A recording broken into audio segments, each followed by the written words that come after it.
All right, good morning, good afternoon, everybody, wherever you're located within the country. Welcome. This is Cody Cochran with MBSI WAV. So MBSI WAV, again, we're excited to be teaming up with Cambium Networks to bring another webinar with some updates for you. Today's session, we are going to be focusing on updates on the Cambium microwave solution and more focused on the PTP 850. Just keep in mind, MBSI WAV, we're your one-stop shop for everything Cambium and microwave radio related. Just some quick housekeeping here before we get things kicked off. The webinar will be recorded and uploaded to our social media outlets shortly after we're all done today. So please do check our YouTube, LinkedIn, Facebook, etc., and you will find a recording of the webinar shortly after we're done here today. If you have any questions or comments as we're moving along, please do feel free to pop them into that chat window.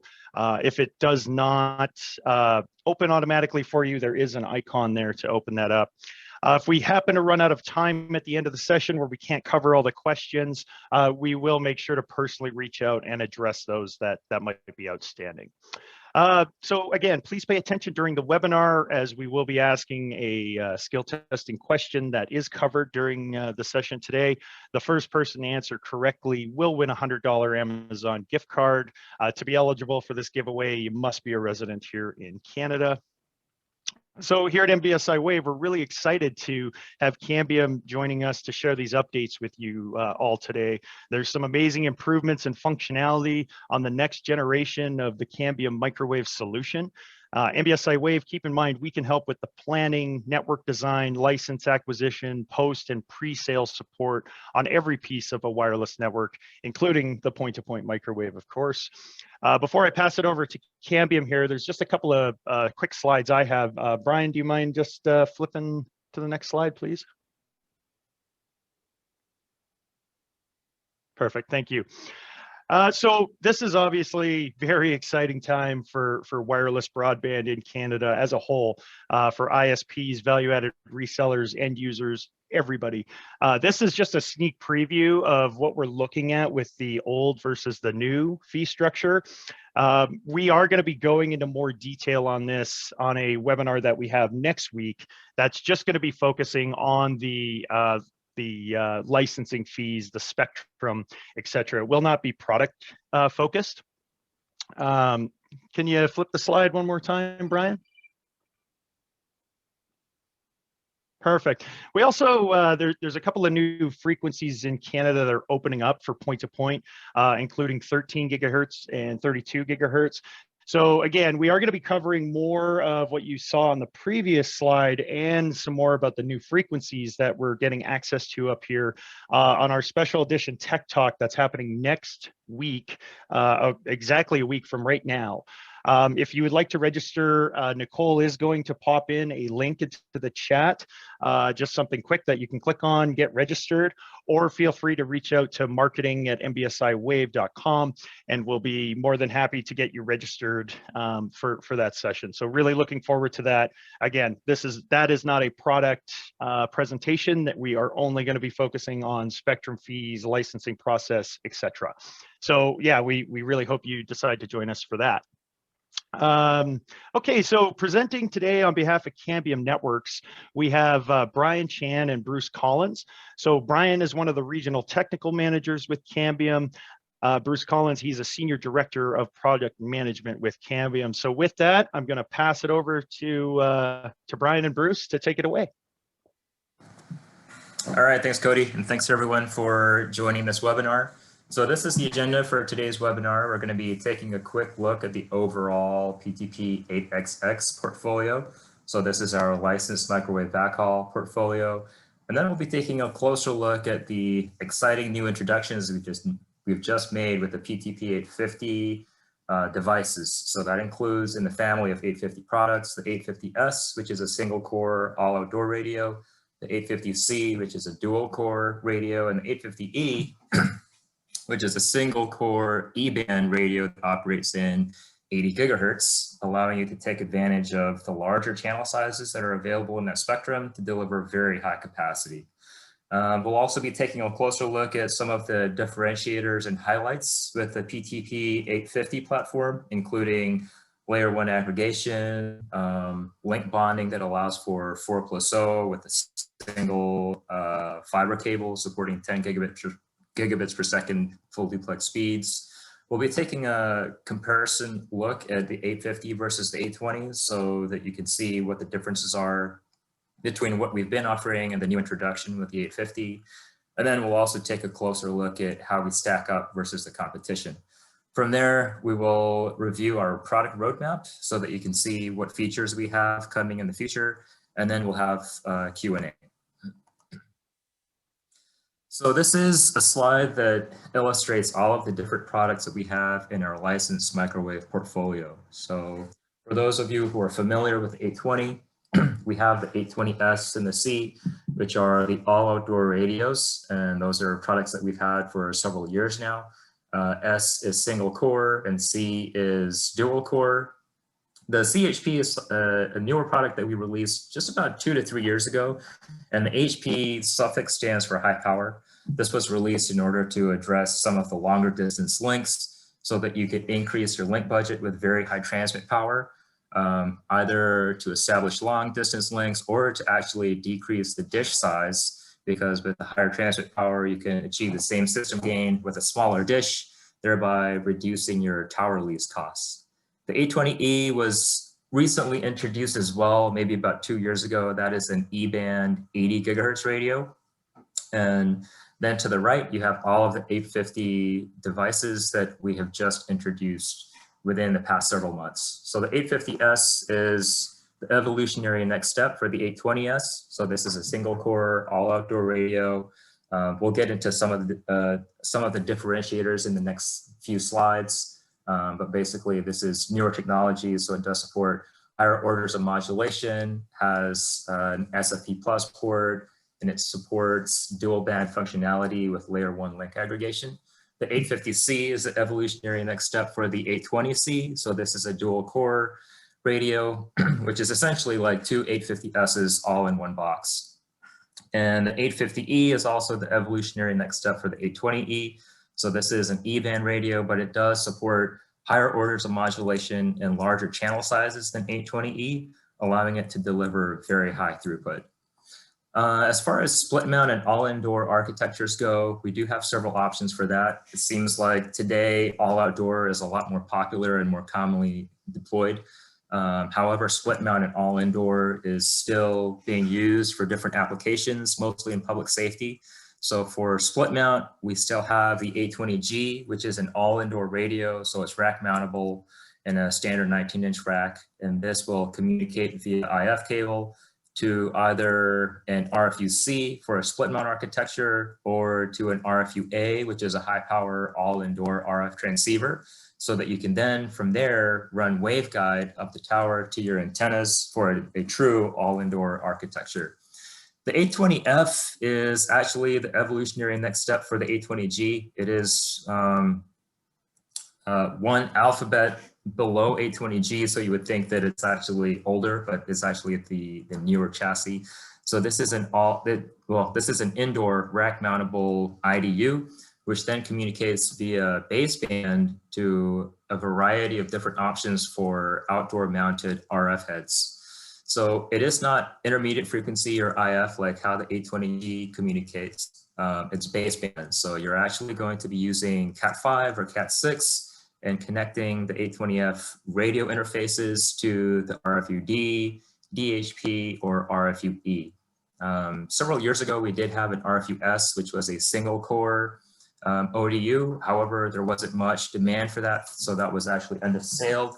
And so now we have these dual core radios. So the RFU-D is a dual core radio. If you just needed to operate one single core, that is possible. You can just avoid having to pay the license for activating that second core. The RFU-D HP is the high power version of the RFU-D. So this is actually capable of being mounted indoors in a rack. And then from there, you could connect it to waveguide and run that up the tower to your antenna. The RFU-E is the E-band version of the RFU that connects to the 820F. So the F essentially supports all of the potential microwave frequencies of 6 to 38, as well as 80 gigahertz. So that's our product portfolio for licensed microwave. Let's take a closer look at the 850S. So this is a single carrier, high capacity universal radio. This will support all of the licensed frequencies of 6 to 38. Today, it's available in 11 and 18. We are shipping 11 and 18 gigahertz 850S radios. The other bands like 6, 13, 23, 32, and 38 will be released based on demand. So if you guys have an immediate need for any one of those frequencies that we don't already support, let MBSI WAV know. They'll let us know, and we'll actually release the additional bands based on demand. 14 megahertz channel sizes are the smallest that we support today. 10 megahertz is on the roadmap, and we support up to 80 megahertz channel sizes today. 224 megahertz has an asterisk by it because that is on the roadmap. So we'll support 112, 224, 110. So in the different regions, we will definitely support very large channel sizes to deliver very high throughput. Another key differentiator with the 850S is its ability to communicate at 4096 QAM, sometimes referred to as 4K QAM. So the previous generation of 820s went up to 2048 QAM. So with 4096 QAM, this allows you to deliver up to 700 megabits per second full duplex in an 80 megahertz channel. So that's about 6 to 9% more throughput with this higher order of modulation. So the throughput capacity of this 850S radio being single core is up to 2 gigs. It does support field changeable diplexers. So in 6 and 11, that is supported, which is nice because from a sparing perspective, you don't have to carry different radios in different subbands. You can actually just have one single spare of the basic radio and then different spares for the different diplexers of different subbands that you do have. But this allows you to simplify your spares and actually decrease your cost when it comes to spares. As far as configurations go, we do support 1+0, 2+0, single pole, 2+0 dual pole, or ACAP. We do not support XPIC with the 850S, just like how the 820S did not support XPIC, and that's because that is supported in the 820C or 850C. That XPIC protocol needs to be run internally within the chassis, where each polarization is sampling the signal of the other polarization to cancel out that self-interference. So XPIC is not supported in the 850S, but it is supported in the 850C. Hot standby has an asterisk by it because this is a roadmap feature. So today we do not support 1+1 hot standby, but we will support it with a firmware upgrade.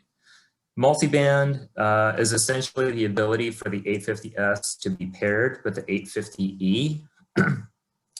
So that would be support for 18 and 23 gigahertz within one single dish. We'll talk about that in greater detail on the 850E slides, but that is also a roadmap feature. Layer 1 link aggregation. So this is pretty huge. So this is something that the 850 platform is capable of or will be capable of with release 11.7. So that's coming on the roadmap next month. So that's the ability to essentially bond over the physical layer with another radio, be it another 850 or 820 or even a third-party radio, as long as it supports flow control. So instead of link aggregation over layer 2, where traffic gets hashed and some MAC addresses get assigned to one pipe while other MAC addresses get hashed to another pipe through your switch running layer 2 link aggregation like LACP.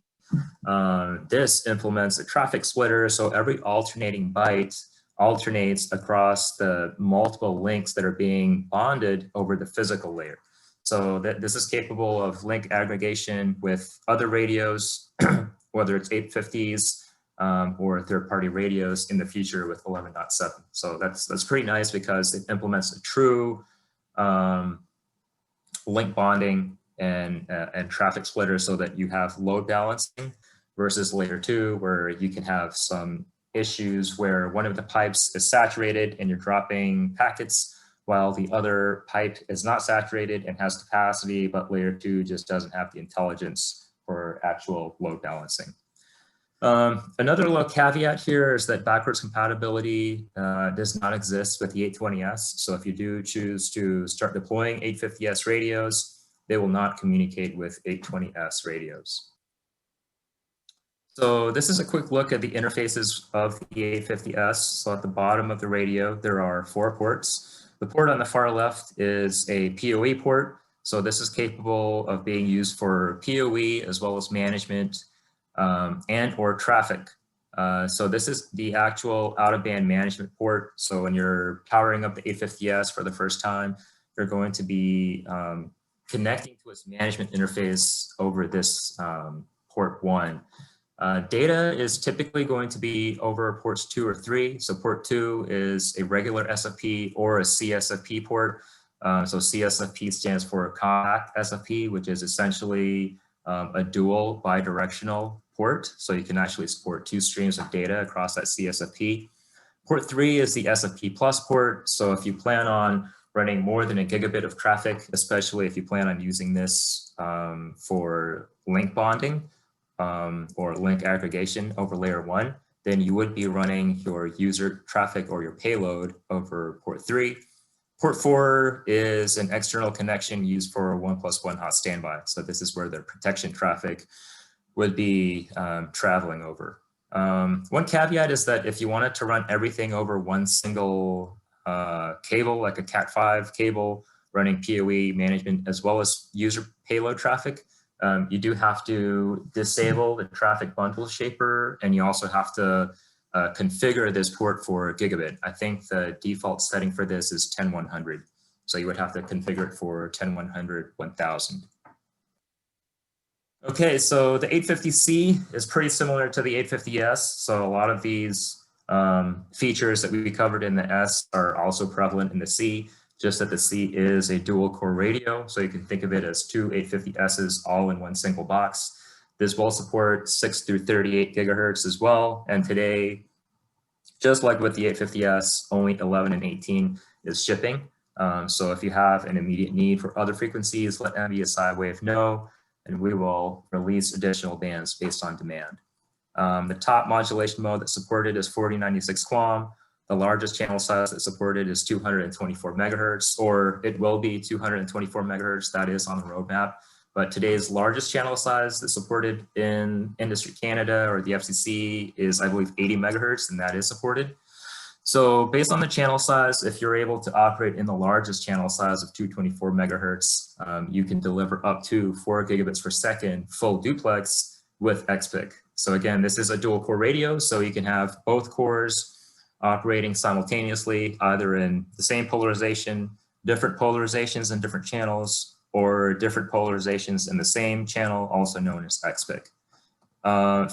Field replaceable diplexers are also supported. So again, that's a nice feature with the 850s. So when it comes to sparing, it is a much simpler process for having spares. Configurations that are supported are, of course, 1+0, 2+0, 2 times 2+0, also known as 4+0. XPIC is supported here with the 850C. Hot standby is going to be supported in a future release. East-west operation is supported, so you would have a mediation kit that then allows you to connect to 2 separate dishes facing different directions or different links. That's also known as east-west. That is supported today. Line of sight 4x4 MIMO will be supported on a future release. So this is one of our differentiators. It's not too commonly deployed, however.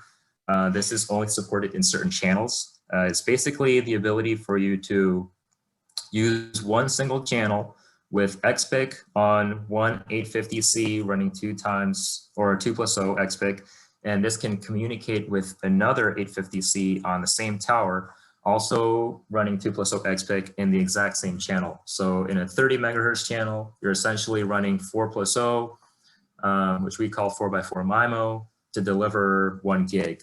So this is a nice feature to have if you're in an environment where spectrum is constrained, you have a lot of spectral congestion, and the frequency coordinator is only able to give you a small channel size, but you do need to deliver a gig. This is where line of sight 4x4 MIMO comes in. Advanced frequency Advanced frequency reuse is also another highlight of the 850C. So this is the ability for the 850C to connect to 2 different dishes. So each core would be communicating to different links. So with advanced frequency reuse, this actually enables you to decrease the minimum required separation between the 2 links. So typically you have to have 90 to 120 degrees of separation between links that are going to reuse the same channel. And that's with just about every manufacturer. However, if your frequency coordinator is not able to give you enough spectrum for that to happen to where you have 2 different channels in links that are maybe 30 degrees apart from each other, you can have advanced frequency reuse for 2 1+0 links that are 30 degrees apart using advanced frequency reuse with the 850C. Multiband, just like with the A50S, is the ability to pair this with the 850E running an E-band, and that's a future feature that we will support with the firmware upgrade. Layer 1 aggregation, so like we talked about with the 850S, that's basically just link bonding over the physical layer. That will also be supported in a future firmware version. And the second last slide will be on the roadmap. So once we get to the roadmap, you can see when we're going to be supporting some of these features with the asterisks. As far as the interfaces go, we do have multiple 10 gig ports. So we've got gigabit per second ports, 1 and 2.5 gig SFP ports, as well as 10 gig SFP plus ports. Again, there's no backwards compatibility. So if you wanted to communicate between an 820C and an 850C, that would not be possible. However, on that note, on a related note, the 850C does use the same mediation kits as the 820s.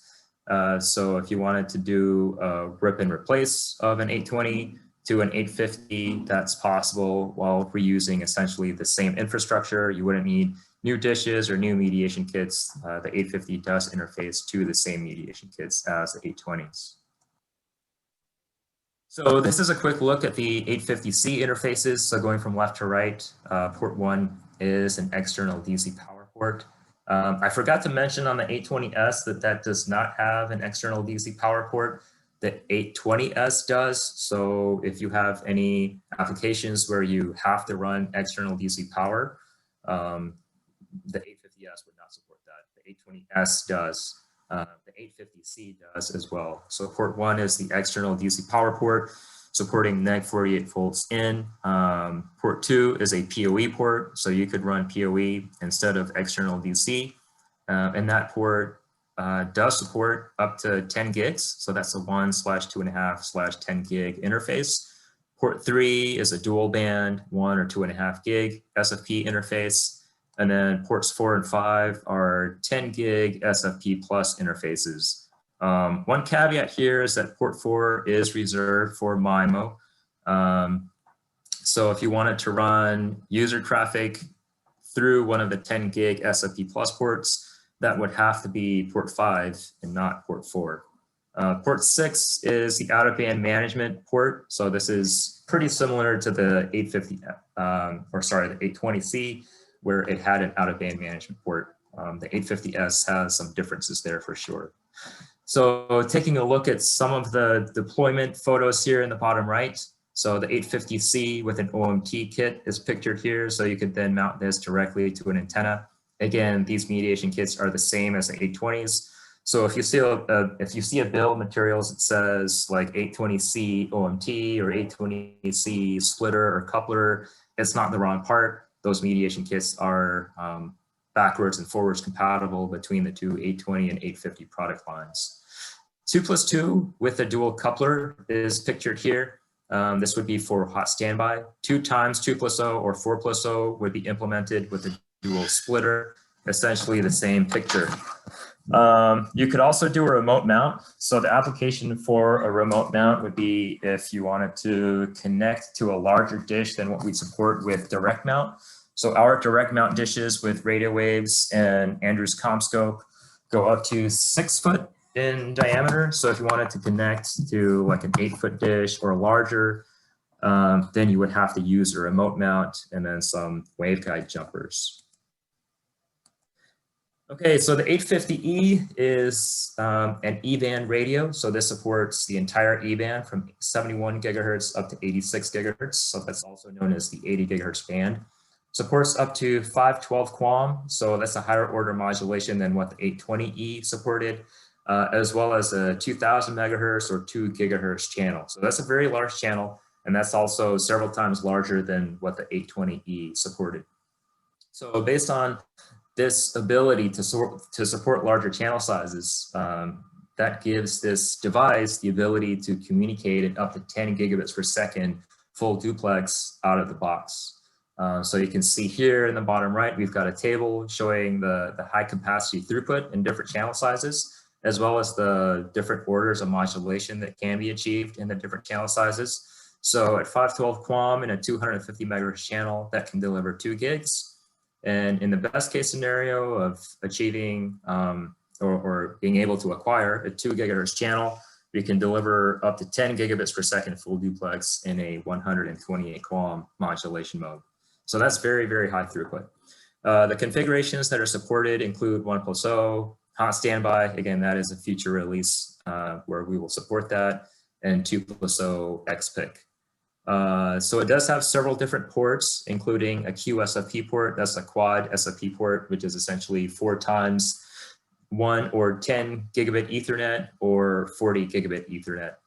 There are also 5 SFP plus ports, as well as multiband support, which is essentially layer 1 link bonding, where a third-party radio or an 820 or 850 can communicate into this box, and then you'll have one single run of a either 10 gig SFP plus fiber run or QSFP. As far as the radio variations go, we do have connectorized so that you can connect this either to a 1-foot or 2-foot antenna, or even a multi-band antenna that supports E-band as well as 18 or 23 gigahertz. Or you can order the integrated flat panel antenna, which is a 43 dBi gain, roughly 1-foot antenna. So this is the overview for the 850E. I think we covered most of this. Let's see what's new here. I guess what's new is just some additional details on the multiband support. So this allows you to pair an E-band radio, which operates at 80 gigahertz. So this has very high free space path loss, and it's more susceptible to rain fade just by virtue of being a very high frequency in 80 gigahertz. So you could pair this with a lower frequency radio like unlicensed 5 gigahertz or licensed. And if you're going to pair it with a licensed 18 or 23 gigahertz radio, we actually do have a multiband antenna that allows you to directly mount the 850E to it, as well as another 18 or 23 gigahertz radio like the 820S or C or 850S or C in 18 or 23 gigahertz. So if you were to lose your 850E link due to rain, because it is 80 gigahertz, maybe you've got this established over 5 kilometers or 3 miles. It may be like a 3/9 link, but if you're using multiband, then that could essentially fail over to your lower frequency radio to establish higher reliability despite the lower throughput at the higher reliability. But that at least allows you to design to a higher reliability of more 9s. So this is a closer look at the different interfaces within the 850E. So going from left to right, again, it is external DC power on the far left. And then just to the right of that, you've got your management port or your PoE port. And then next to that is the multiband interface. So that is an SFP port. And then you've got your QSFP port, which is port 4. Port 5 is the SFP plus port, and then port 6 is reserved for protection or XPIC. So if you wanted to run 2+0 or hot standby, you would be connecting port 6 to another 850E.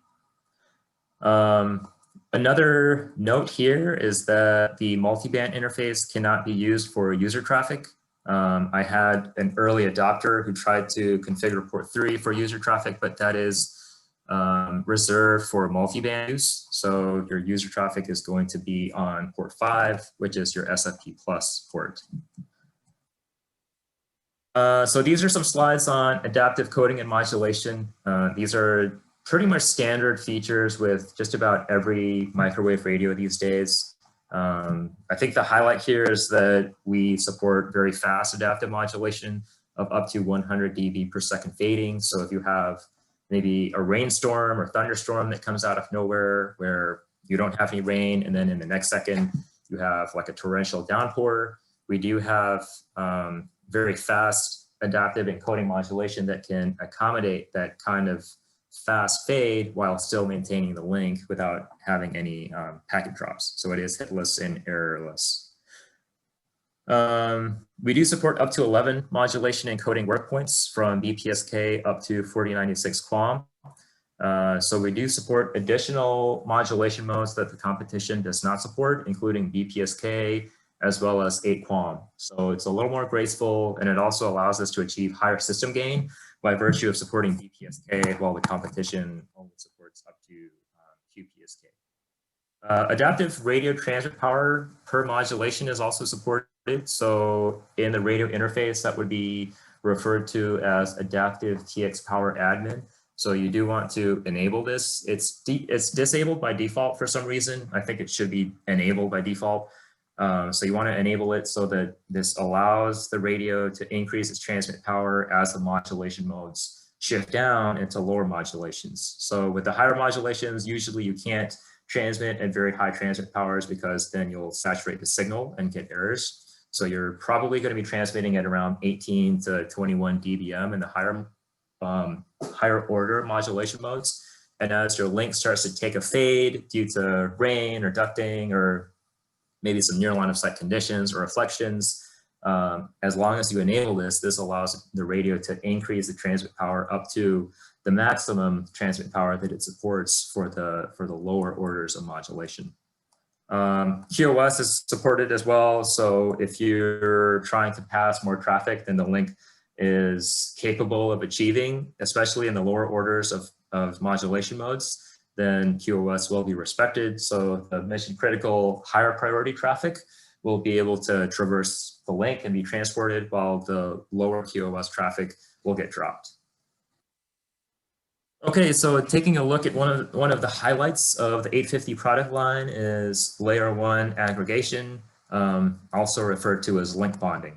So in the case of the 850S, you can connect another radio like the 820S or another 850S, or even a third-party radio, as long as it supports flow control, to the 850. So you'll actually connect it directly to the 850.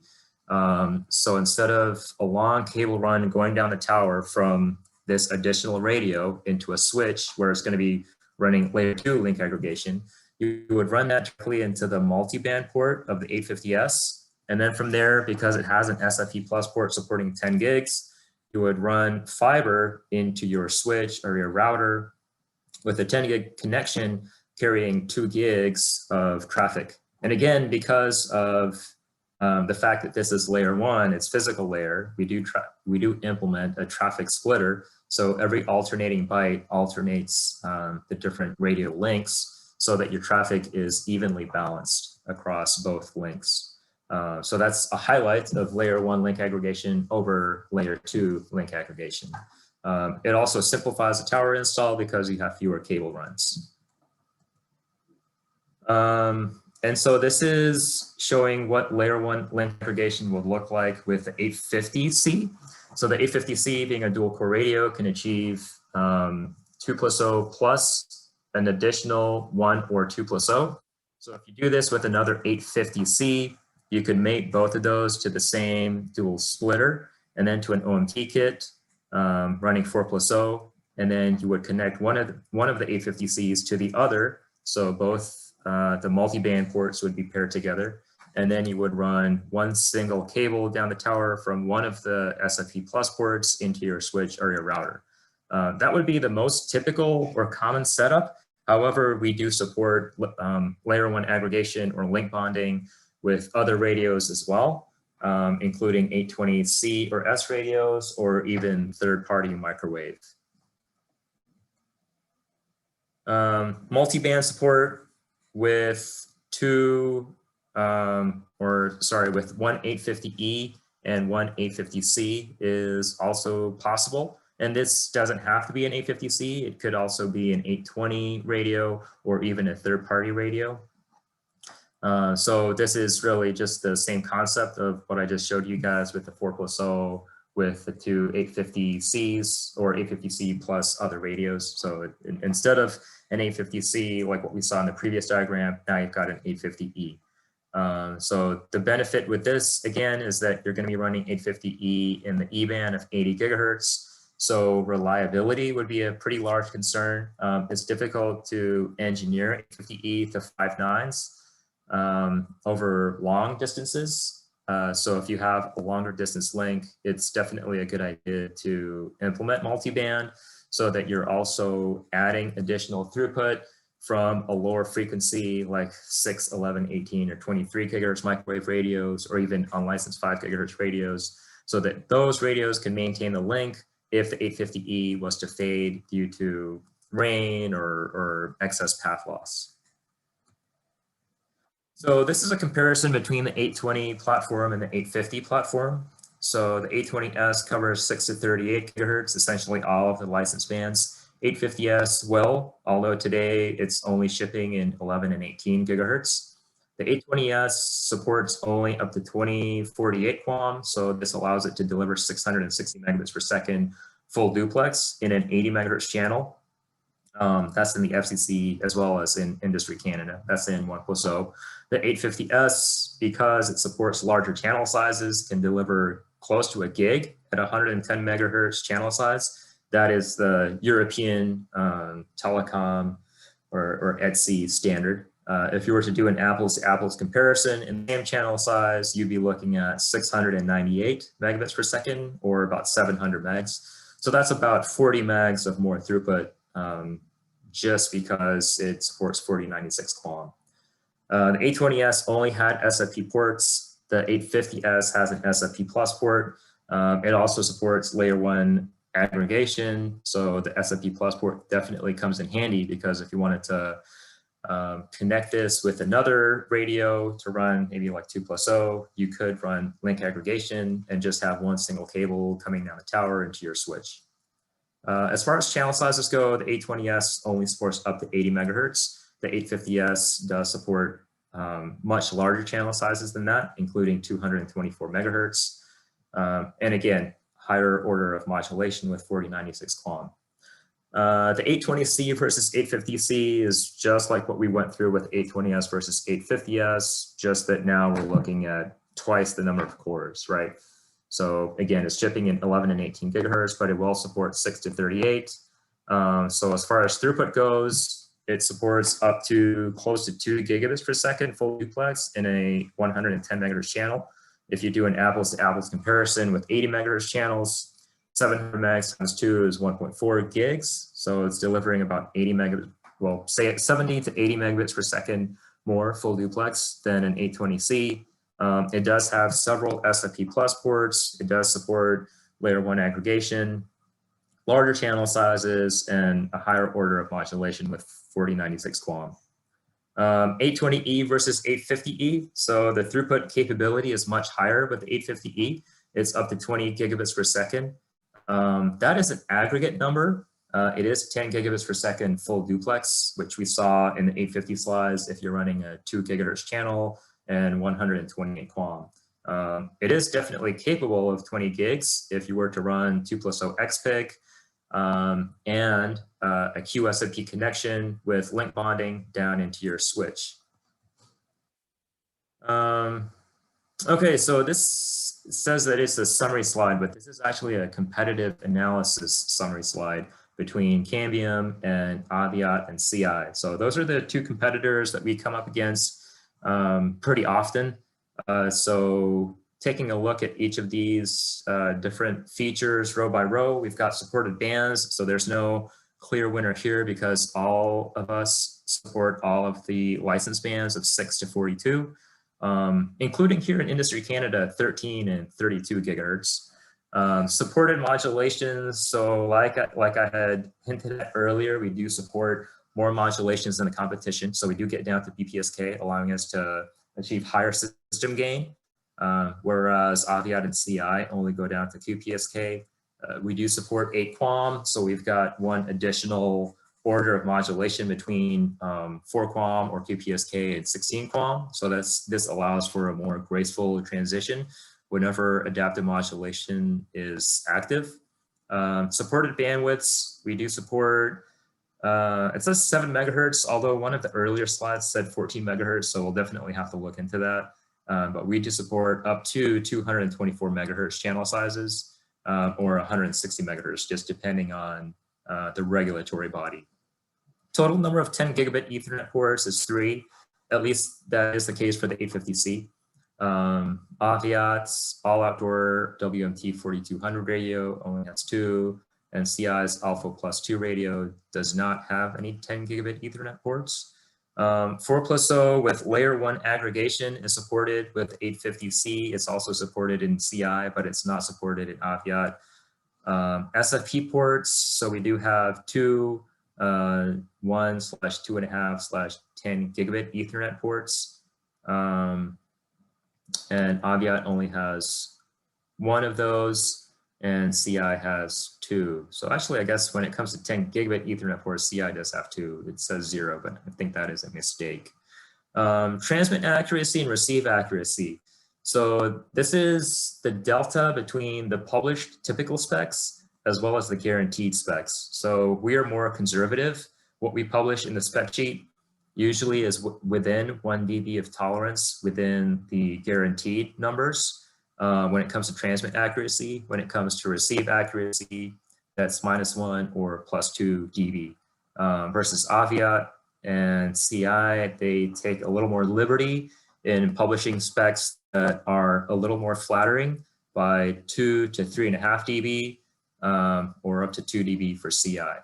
With Aviat, that range of 2 to 3.5 depends on the frequency as well as the range of receive levels or transmit levels. And then when it comes to advanced features, we have briefly talked about IMO and advanced frequency reuse, also known as AFR. ASD, or advanced spatial diversity, is essentially the ability to deploy a link over a reflective surface, like maybe a body of water, with spatial diversity, but only having 2 dishes at one end and 1 dish at the other end. So if you guys want more details on that, you can, I guess, go to MBSI WAV, and they can get us involved so that we can give you more details on that. So this would allow you to decrease the total number of dishes and decrease your tower lease. Aviat and CI probably support MIMO. We're not sure, but we don't believe that they support advanced frequency reuse or advanced spatial diversity. When it comes to sync, this is more about precision timing protocols, not necessarily like GPS sync, because that doesn't really matter for licensed microwave, because these are truly full duplex radios. So all of us support 1588 V2, but we support Class C, whereas Aviat and CI do not. So that's probably not a big deal for most of the attendees on this webinar, because this is more for the big tier 1 carriers. When it comes to security, we do have additional features that are supported, like TACAX and Radius, that we don't believe Aviat or CI support. All outdoor and split mount on the same unit, we support that. And then external field replaceable diplexers, we support that, while Aviat and CI do not. So this is a nice advantage with A50C, because field replaceable diplexers definitely do make spares much simpler and lower cost. Okay, so this is the plan of intent. We are currently on 11.5. So looking back into the past, towards the end of 2020, we released 11.3, which was essentially a hardware release. So this was 11 and 18 gigahertz 850S and 850Cs, as well as G.8032 support. So that's for sub 50 millisecond ring routing. That's a pretty nice feature there. February of this year is when we released 11.5. So there were some web improvements to the GUI, 10 megahertz channel support for the A50C. And then 11.7 is when we have the big highlight of 4+0. So 4+0 with layer 1 link aggregation for the A50C is not currently supported. If you have an application to test it, we are beta testing link aggregation for A50C. That's pretty early, but we expect 11.7 to be available in May, with that being the key highlight. 11.9 is slated for an October release. This will allow us to support the advertised maximum channel size of 224 megahertz. And this will also introduce layer 1 link aggregation for the 850S. So 850S will not support layer 1 link aggregation until close towards the end of this year. Okay, so some frequently asked questions that we've been getting on the 850 platform include, what is the impact for 820C or S with the introduction of 850C or S? So we will continue to support the 820 platform. There's no plan for end of life for at least the next 18 months.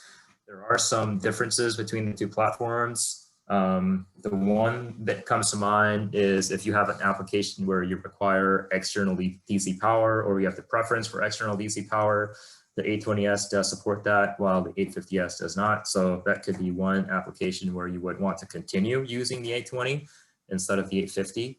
The next question is, what is the impact of the 820C HP with the introduction of the 850C? And so there should really not be an impact because the CHP is a high power dual core radio. We do not have a 850C HP. So we don't have a high power version for the 850C. And I don't think we have plans for a high power version of the 850C. So if you have an application where you need the additional transmit power and system gain of the 820C HP, the introduction of the 850 does not change that. The next question is, what is the major difference between 850S and 820S? So I think that's pretty clear. We've gone through the slides. So the 850S supports 4096 QAM, so a higher modulation. It supports multiband with the 850E, although the 850E will support multiband with just about any radio in the future. Layer 1 link aggregation for 2+0, so that's definitely nice. That's definitely a more efficient lag than layer 2 link aggregation, so that's a nice advantage there. It also adds the SFP plus interface, so if you're no longer bound to just a gigabit Ethernet throughput on the user interface. And it supports field replaceable diplexers for 6, 13, and 15 gigahertz. The reason why we don't support field replaceable diplexers for the higher frequencies, I think, is because there aren't as many subbands. Like with 18 gigahertz, there's only one subband, so there's really no reason to have field replaceable diplexers, while 6 and 11 have multiple subbands. The next question is, what is the major difference between 850C and 820C? So that's pretty similar to what we had just covered with 850S versus 820S, so I won't belabor that point. And the last question is, are other frequencies going to be available? So the answer to that is yes. So again, it does depend on the demand. So the order of which we release the additional bands of 6, 13, 15, 23, so on and so forth is dependent on demand. So if you guys have an immediate need for any of those frequencies that we are not already shipping, please let us know, and that will impact when we get those additional bands out. Okay, so I think that covers everything in the webinar. Cody, are there any questions? Yeah, we do have one. Yeah, that was great, by the way. So thank you, Brian. If anybody else has any questions or comments or anything they want to throw out there, please do so in the chat window. We do have one though. Just rolling back to the 850C interfaces, Brian, I guess this might be a two-part question. So just to confirm, port 1 or port 2 can be used for power on the 850C, is that correct? Yeah, that's correct. So just like with the 820C, you can either use external power or you can use PoE. Okay. So all right. port one is the neg 48 volt DC, Yep. and then port two is just PoE. Yep. Okay, perfect. So the question then is, can the DC power on the A50C, so port one, be used along with a PoE in port two for power supply redundancy? That's a good question. I think we had gotten that question before in the past for the A20C, and I think the answer is yes. But it's been a while, so let's definitely get We can back circle to back on the that person who asked that question. Yeah, I'll have to get with the developer engineers to make sure that the answer is yes, but I believe that that is the case. Okay, perfect. Yeah, so Brandon, we will reach out to you one-on-one and get some confirmation for you. So thank you for asking. It doesn't look like we have any other questions yet. So I guess we'll move on to our skill testing question. So I'm just going to give everybody a moment to get those chat windows open. It is first person to answer correctly does get that $100 Amazon gift card. Just a friendly reminder, you have to be a resident of Canada to win. So I'll just give everybody a couple of seconds to get the chat window open. Okay. All right, what is the maximum throughput of the PTP 850E?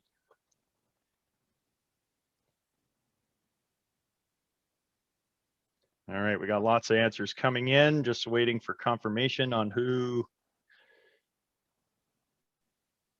gets the prize here.